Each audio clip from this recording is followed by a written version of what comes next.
Yes, and we've heard that literally almost verbatim what you just said, Amanda. We've heard that from John Kerry. We've heard that from Bill Gates.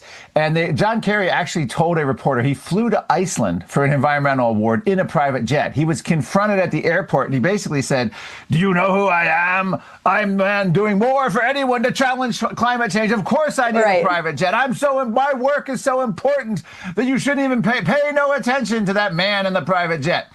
And Bill Gates, he had his only variation to what John Kerry said is he said, "I buy more carbon offsets." And of course, he said the same thing. "I do more to challenge climate than anyone else in the world, to fight climate change." So they think they're completely immune. And it was interesting. COP30 also featured cruise ships. I'm talking about like the Carnival size type cruise ships because they didn't have enough hotel. They picked a small city, and the cruise ships have a carbon footprint bigger than the airline and hotel and all the meals of all the delegates going. So, and of course, the UN would use the same logic. It doesn't matter our carbon. They have a carbon footprint for these 50,000 UN climate summits, more than African nations put out in a year in terms of energy.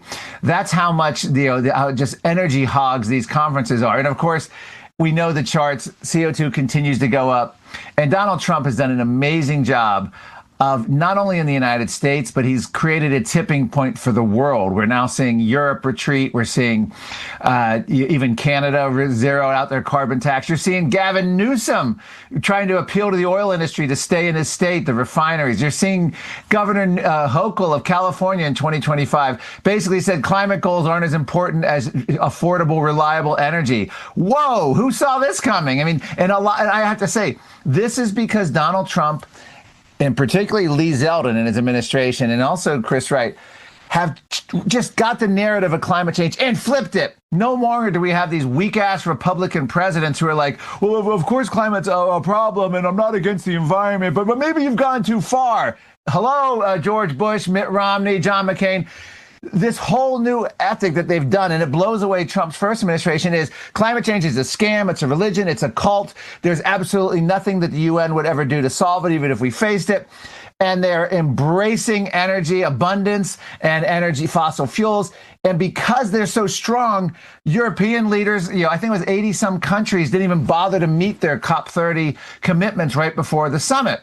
And Europe is now, EU got rid of the EV mandate. I mean, it's like a house of cards collapsing around the world.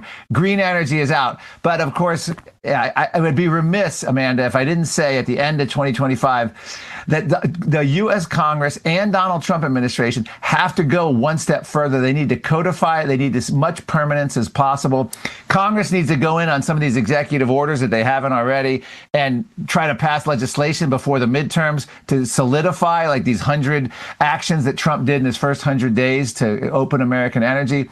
And the big thing is we need to get rid of the CO2 endangerment finding, which the Trump administration will have a major announcement coming in about next month, and also get us out of the 1992 treaty. We need permanence now. It's great to cheer all this on, but like the first term, it was all undone within a couple months of Biden. We can't let a future Gavin Newsom undo the beautiful work that the Trump administration